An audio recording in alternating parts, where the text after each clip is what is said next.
Baik,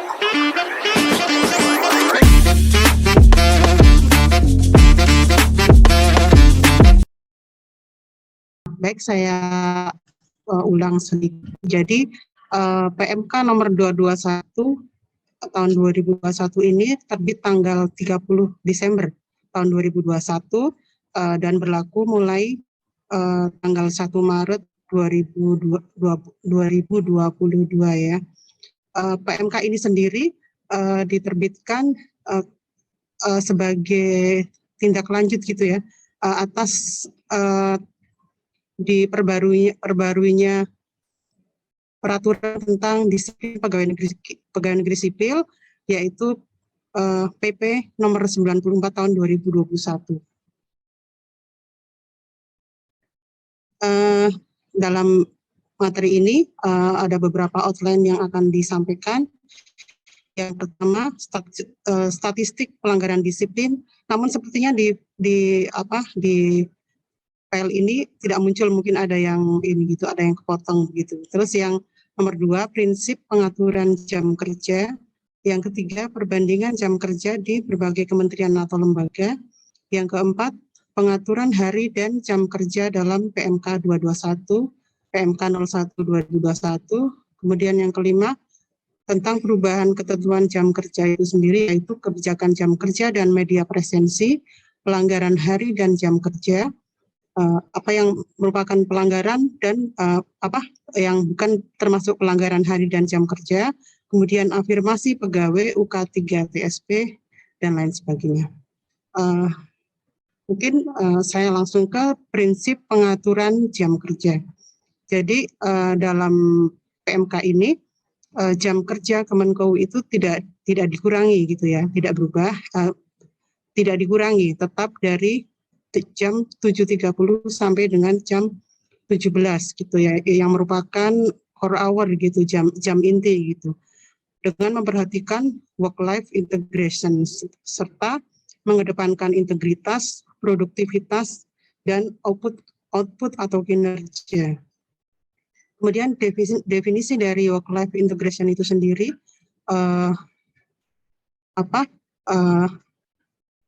work life integration itu mengintegrasikan antara 4 hal. Yang pertama itu kerjaan dan karir atau work and career. Yang kedua kesejahteraan dan kesehatan, well-being and health. Yang ketiga community and connecting, komunitas dan rumah dan keluarga gitu ya, home and family gitu. Jadi adanya kesesuaian fungsi atau peran di saat bekerja dan saat di rumah, dengan hasilnya terjadi minim konflik di antara keduanya gitu. Nah, kemudian apa yang melatar belakangi dibuatkannya atau diterbitkannya regulasi ini gitu ya. Jadi memang saat ini gitu ya, dengan adanya perkembangan zaman, sistem kerja itu memungkinkan bekerja dari mana saja dan kapan saja. Kemudian 60,13% pegawai mengusulkan jam kerja lebih fleksibel.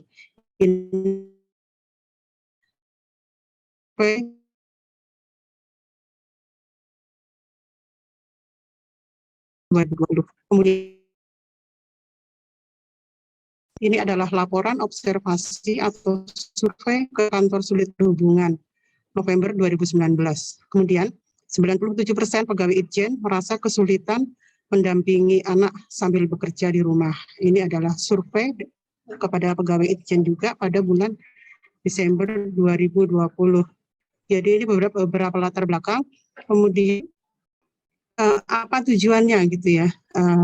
Tujuan dari work life integration itu di sini diharapkan akan meningkatkan tanggung jawab, kedisiplinan, dan integritas. Ya, jadi organisasi kita memberikan keleluasaan, memberikan kepercayaan gitu ya, kepercayaan kepada para pegawainya untuk melaksanakan tugas secara fleksibel, tetapi tidak boleh melupakan tanggung jawab, disiplin dan integritas gitu ya. Kemudian di sini ada perbandingan jam kerja di beberapa kementerian dan lembaga. Kalau kita lihat di sini,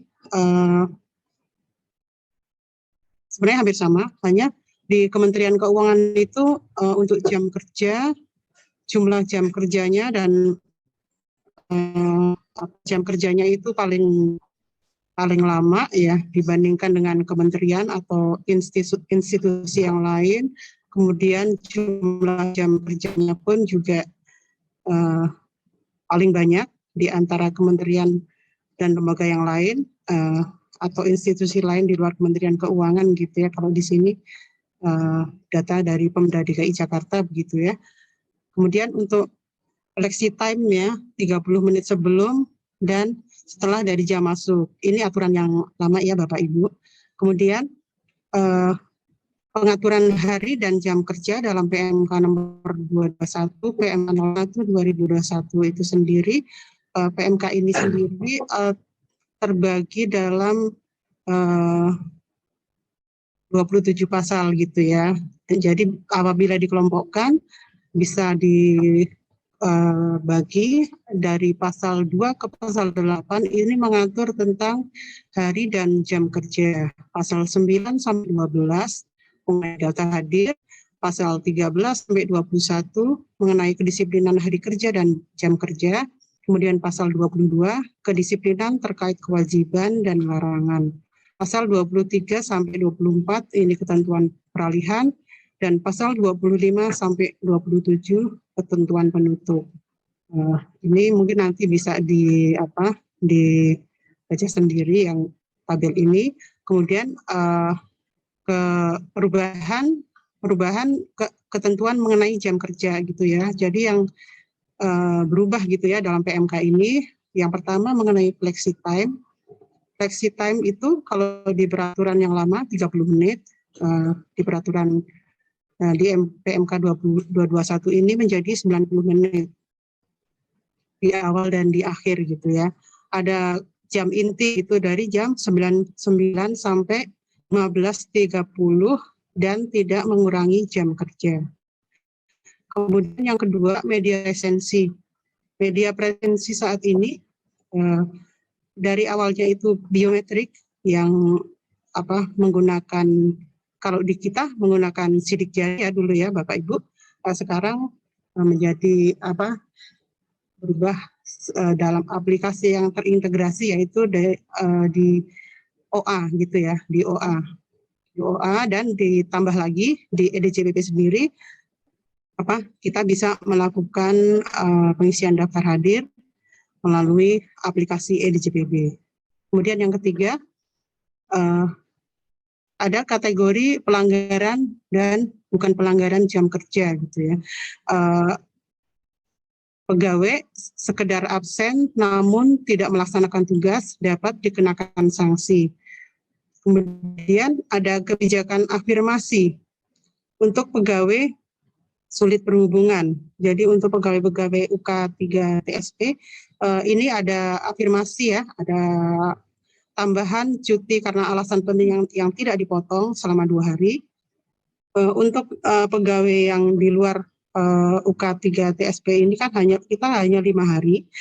Untuk pegawai yang sulit berhubungan ini mendapatkan 7 hari. Kemudian ada dispensasi penting keluarga maksimal 3 hari kerja atau per tahun gitu ya.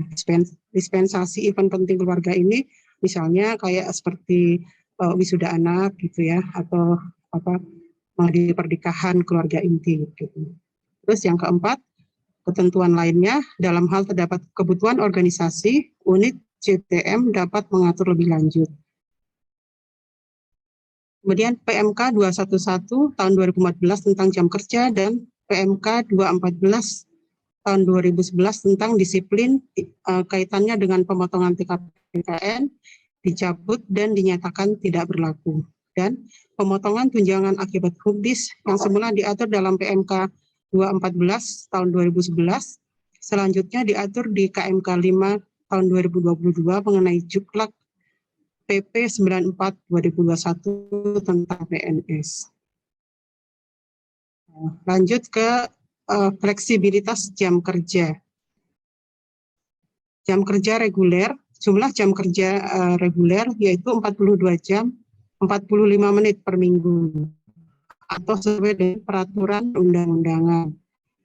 Hari Senin dan Kamis 7.30, kemudian sampai dengan jam 17, istirahat 12.15 sampai jam 13, kemudian hari Jumat itu jam yang sama, cuman yang membedakan istirahatnya yaitu 11.30 sampai dengan jam 13.15. Nah, ini implementasinya di sini ada flexi time gitu ya. Flexi time di awal dari 7.30 ini ya 90 menit gitu ya di awal dan di akhir gitu ya. Jadi karena di sini kita dibolehkan untuk mengisi daftar hadir itu mulai jam belum ke sini. Jadi ini flexi time itu dihitungnya dari jam 6 sampai 18.30 ini gitu ya. Ada 90 menit di awal dan di akhir. Kemudian dalam hal kebutuhan organisasi, unit JPTM dapat menetapkan lebih lanjut ketentuan untuk unitnya.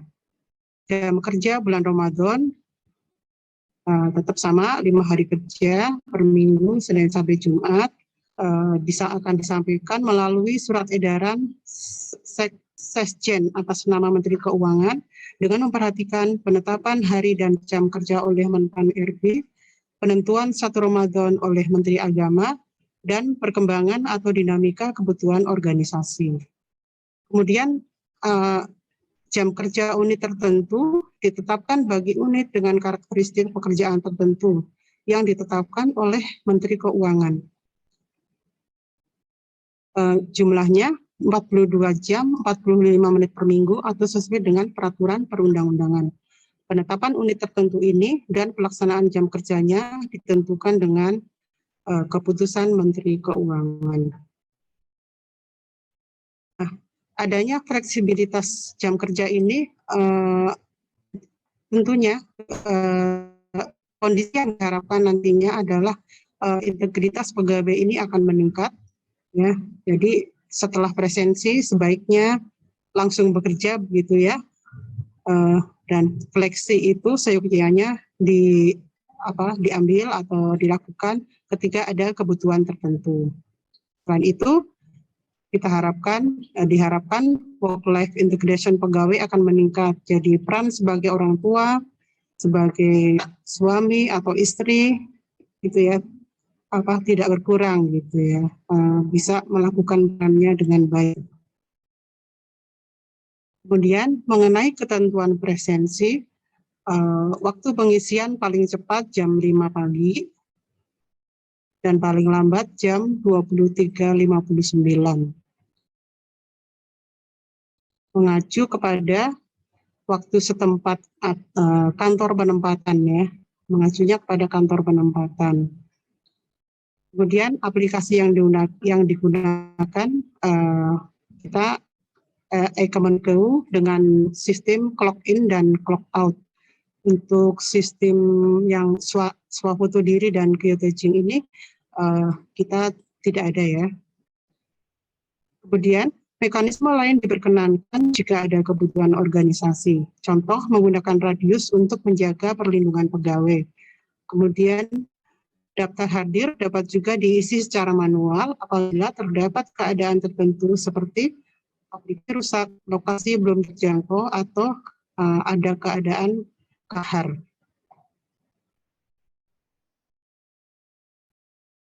Pimpinan JPTP dan atau Kepala Satker menunjuk pejabat pengelola daftar hadir untuk memantau dan menyusun rekap bulanan.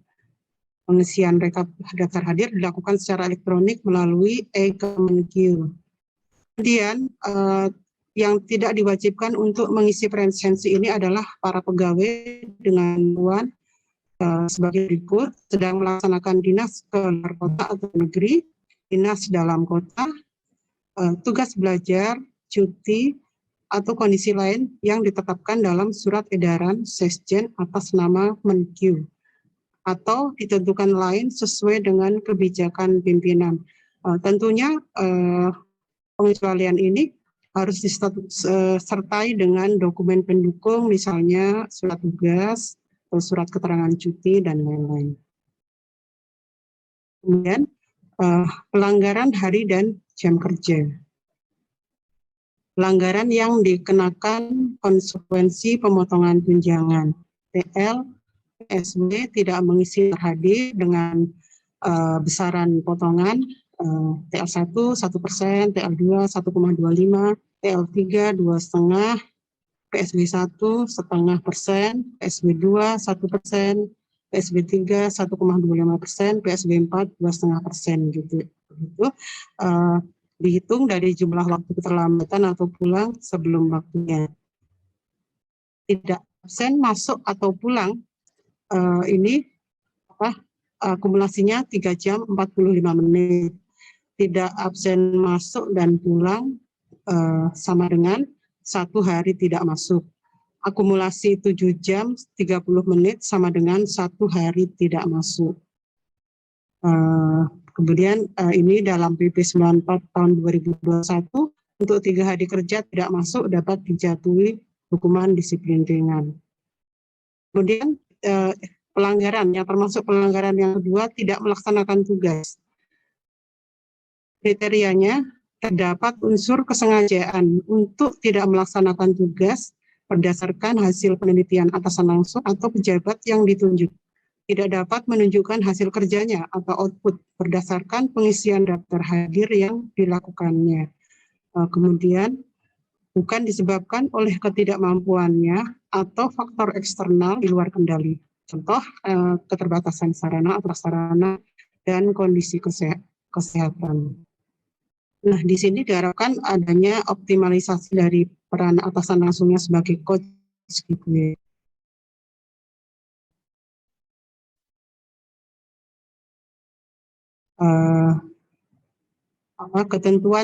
Ketentuan lebih lanjut terkait pemotongan tunjangan ini akan ditetapkan dalam KMK. Begitu.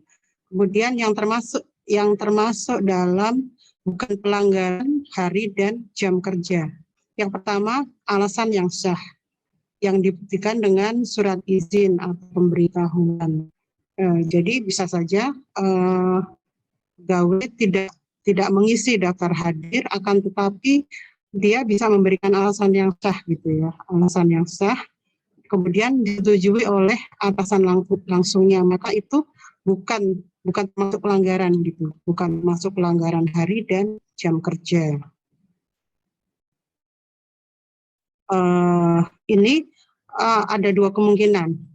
Alasan yang sah ini pun memungkinkan 2 kemungkinan, yaitu yang pertama dipotong tunjangan, namun tidak diakumulasi sebagai pelanggaran jam kerja.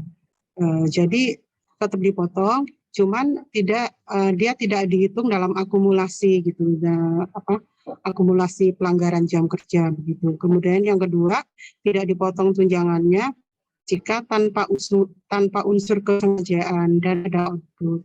Jadi pada hari tersebut tetap gitu ya, tetap bekerja, tetap melakukan produktivitas gitu ya, nah dibuktikan dengan output gitu. Jadi sekali lagi memang di PMK ini menekankan kepada tadi seperti yang disampaikan di awal, integritas, produktivitas, dan output gitu. Kemudian tidak termasuk dalam pelanggaran hari dan jam kerja alasan lain. Yang kedua, tadi yang pertama alasan yang sah, yang kedua alasan lain. Alasan yang lain ini meliputi hari bebas kerja, potongan tunjangannya 0%. Itu di bebas kerja, yaitu bagi pegawai mendapatkan penghargaan, dispensasi, acara atau kegiatan penting keluarga inti. Kemudian bagi yang melaksanakan fleksibilitas jam kerja, contohnya CWS atau Compressed Working Schedule. Kemudian pegawai yang melaksanakan cuti tahunan, potongan tunjangannya 0%, yang melaksanakan cuti besar, potongan tunjangannya itu 0 dan 2,5% gitu ya. Misalnya ini cuti besar untuk ibadah haji misalnya. Jadi ibadah haji itu misalnya pada saat pelaksanaannya memang sudah mulai gitu, sudah mulainya ibadah haji itu dipotongnya 0%, akan tetapi cuti yang diambil sebelum dan sesudahnya itu dikenakan 0,5%. Kemudian cuti karena alasan penting, potongan tunjangannya 0% dan 5%. Nah, 0% ini adalah untuk 5 hari kerja. 5 hari kerja, kemudian yang 5% itu untuk hari berikutnya. Kemudian untuk cuti sakit, potongan tunjangan 0% sama ya, dan 2,5%. Kemudian untuk libur atau dispensasi oleh Kepala Perwakilan atau Pimpinan Tinggi Pratama, potongan tunjangan 0%, dan kondisi yang lain yang ditetapkan oleh Menteri Keuangan. Kemudian ada kebijakan afirmasi pegawai pada unit kerja Kementerian Keuangan di tempat yang sulit berhubungan atau UK3TSP atau remote area. Di sini untuk pegawai di tempat yang sulit berhubungan mendapatkan tambahan waktu cuti karena alasan penting. Jika pegawai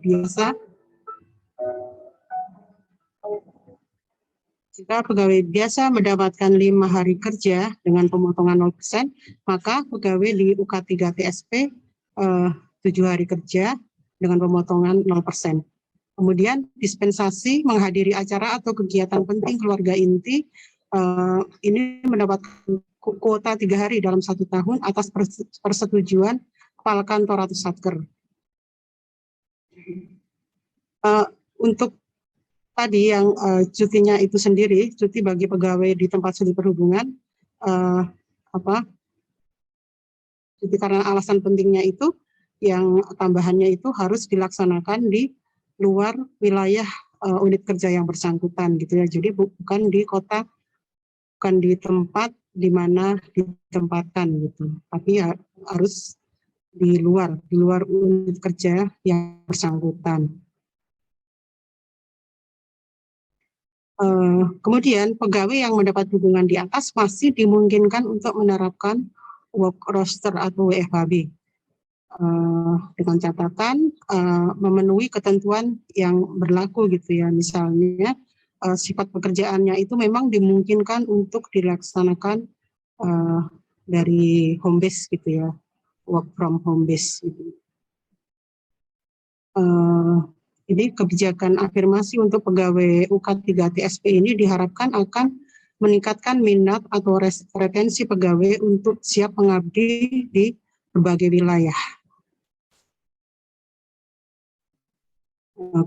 Kemudian di sini ada simulasi cuti dan dispensasi bagi pegawai sulit berhubungan dan biasa.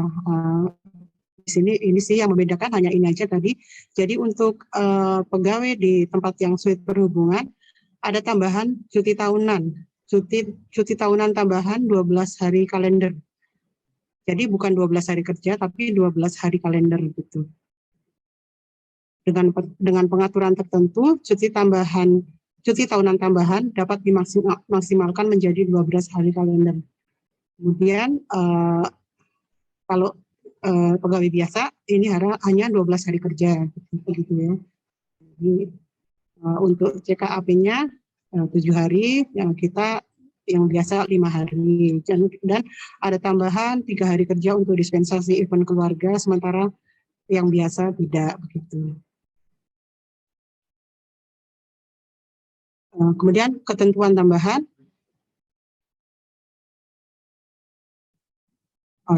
PMK ini jadi mulai berlaku sejak Maret 2022 ya, sejak 2 bulan sejak diundangkan, dan mencabut PMK 214 tahun 2011 sebagaimana telah diubah dengan PMK 93 tahun 2018 tentang penegakan disiplin dalam kaitannya dengan TKPKN di lingkungan Kementerian Keuangan.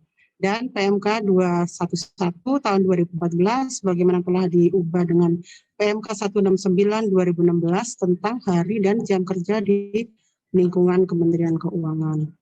Pegawai yang telah dijatuhi hukuman disiplin berdasarkan PP 53 tahun 2010 maupun PP 94 2021 dan telah dikenakan pemotongan tunjangan berdasarkan PMK 214 tahun 2011 sebagaimana telah diubah dengan PMK 93 tahun 2018 dinyatakan tetap berlaku. Kemudian pelaksanaan fleksibilitas waktu bekerja seperti quarters working schedule akan ditetapkan dalam KMK. Unit eselon 1 dengan jam kerja 24/7 tetap mengacu pada ketentuan yang ditetapkan sebelumnya sepanjang tidak bertentangan dengan PMK 221 ini. Contoh, unit yang menerapkan pola kerja work roster. Kemudian pegawai sedang atau masih menjalani cuti karena alasan penting, sisa cutinya diberlakukan pemotongan tunjangan sesuai dengan PMK 221 tahun 2021.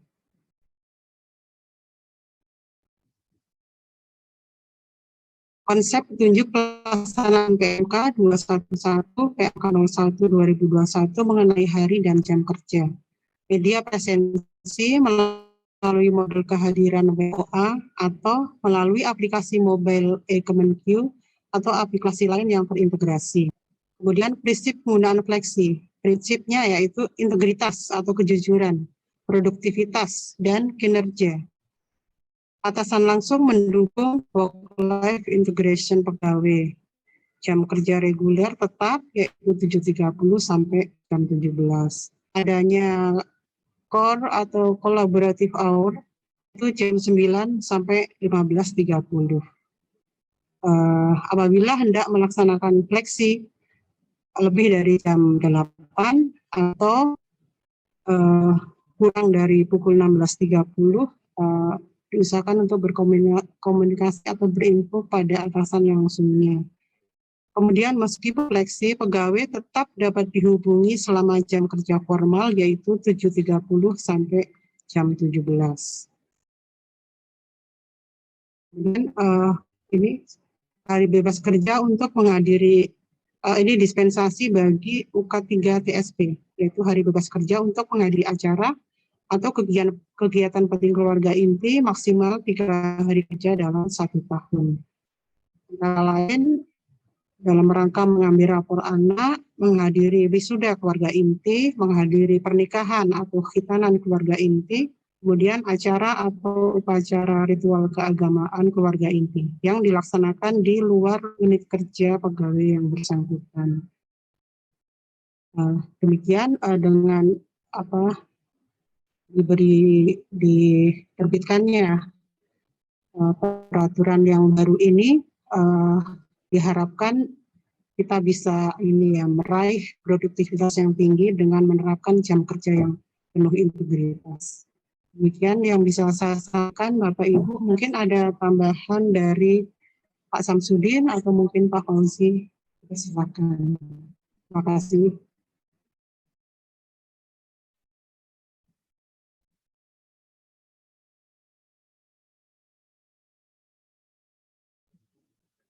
Kembalikan waktunya kepada Mas Bolik mungkin. Terima kasih Budi atas paparannya. Persilakan Bapak Ibu pegawai jika ada yang ingin bertanya terkait peraturan terbaru ini, mungkin terkait fleksi yang mungkin baru atau fleksibel yang lain.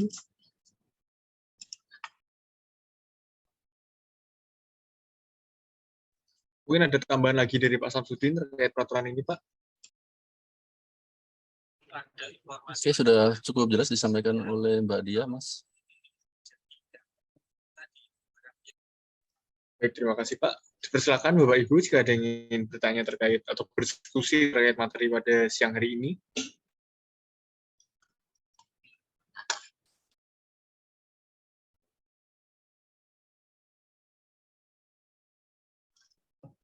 Jika tidak ada pertanyaan lagi, mungkin dari Pak Fauzi ada tambahan, Pak Fauzi? Kira cukup ya. Yang penting adalah bagaimana kita mempedomani hal ini. Ya, teman-teman sekalian, artinya saya sampaikan kepada teman-teman, mungkin peraturan ini juga nanti akan ada masukan-masukan atau pembenahan-pembenahan lagi Mbak Diah ya, karena kemarin ada survei-survei ya terkait dengan hal itu, tapi sampai belum ada belum ada peraturan yang terbaru, ini yang kita pedomani. Yang kedua ya, peraturan itu bukan untuk harus dipatuhi ya, bukan untuk diakal-akali kan gitu. Kadang-kadang kalau peraturan kita ansih pada peraturan bisa dicarikan titik lemahnya, tetapi kalau kita mengerti atau mencoba memahami apa filosofinya, nanti harus ya itulah yang harus kita yang kita tanya itu kadang bukan kepala kita saja, tetapi hati nurani kita terkait dengan hal itu. Itu saya kira yang perlu saya sampaikan kepada teman-teman sekalian. Kita tahu kita ini adalah makhluk sosial. Kita kepala keluarga atau ibu rumah tangga daripada keluarga kita, tetapi pada saat yang bersamaan kita adalah petugas atau civil servant ya, pelayan publik ya, yang langsung apakah apa yang kita terima, ya kan, apa yang kita hasilkan sekarang ini benar-benar sesuai dengan kontribusi yang kita berikan. Itu saja dari saya ya kepada teman-teman sekalian, tetapi sekali lagi tolong dipedomani ya, artinya jangan tidak ada sampai teguran, tidak sampai ada yang lain-lain lah. Tapi saya berkeyakinan di teman-teman ke KPPN Jakarta 7 ini ya sudah pada tingkat maturity atau kedewasaan di dalam melihat hal ini. Saya kira itu saja dari saya ya, walaupun bapak-bapak dan ibu-ibu hadir terus kemudian tidak berkontribusi, enggak kayak dulu lagi kan sekedar itu, tapi mari kita menggerakkan ketika kita hadir, kita berkontribusi dan memberi nilai tambah. Demikian saya ya, kalau dari saya itu aja sih yang saya tambahin, Mas Golib ya, mungkin ada yang lain kali. Terima kasih tambahannya Pak Fauzi. Persilakan Bapak Ibu jika ada yang ingin bertanya atau berdiskusi terkait materi pada siang hari ini. Mungkin dari Pak Kunto, Pak Kunto. Mungkin penegasan aja kali ya, untuk yang refleksi time tadi kan mulai jam 6 sudah bisa clock in ya, untuk yang hadir. Dan kalau clock in bisa dari jam 5 Pak. Jam 5 ya? Iya. Tadi disetin jam 6 tuh. Jam 5, cuman kalau saran saya sih tetap jam 6. Karena kalau jam 5 entah kenapa saat ini belum bisa muncul di EDJPB ya. Tapi kalau misalnya kita tarik di aplikasi Silab, dia akan ketarik sih, akan muncul gitu. Ya. Terus sampai dengan jam 9 Bu ya, benar ya? Clock-in-nya paling lambat, jam 9. Ya, untuk clock out-nya tadi kalau nggak salah setengah 4 sudah bisa clock out ya, misalnya kita ini aja Pak, kalau misalnya mau clock out bisa dilihat di aplikasi EDJPB itu ada jam clock out minimal jam berapa begitu, ada di situ Pak. Jadi tolong diperhatikan itu dulu supaya nggak kurang gitu. Saya mau menyampaikan ya, kalau yang dimaksudkan itu jangan dilihat hanya clock in dan clock out-nya. Harusnya kita bertanya, kalau kita clock in, sudahkah kita bekerja di dalam clock in-nya itu? Nah, ini yang perlu kita pertanyakan gitu loh. Apalagi dengan sekarang, kita clock in di rumah, nggak kerja di rumah, tahu-tahu nanti pulang jam 4, datang kemari jam 10. Apa benar kayak gitu itu? Mari kita tanyakan itu loh. Saya itu yang perlu kita evaluasi lagi sebenarnya. Jadi walaupun bapak-bapak hadir itunya tadi, pimpinannya harusnya bisa melihat hal itu gitu loh.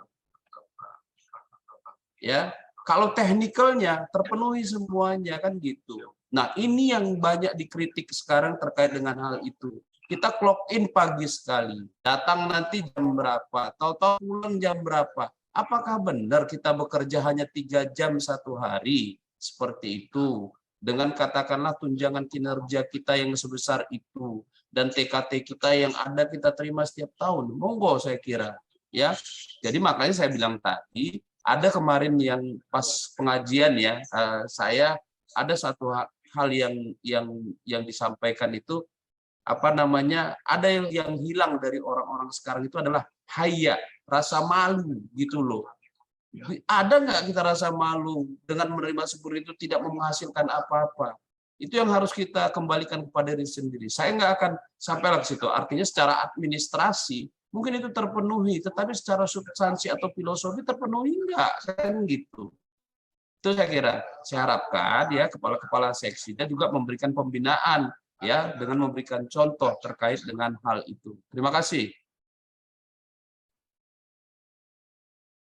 Terima kasih tambahannya dari Pak Fauzi. Dari Bu Diah mungkin ada tambahan lagi Bu Diah? Cukup Mas Golib. Mungkin dari Pak Andi ada tambahan Pak Andi? Mas. Dari Pak Syasya ada tambahan Pak Syam? Cukup.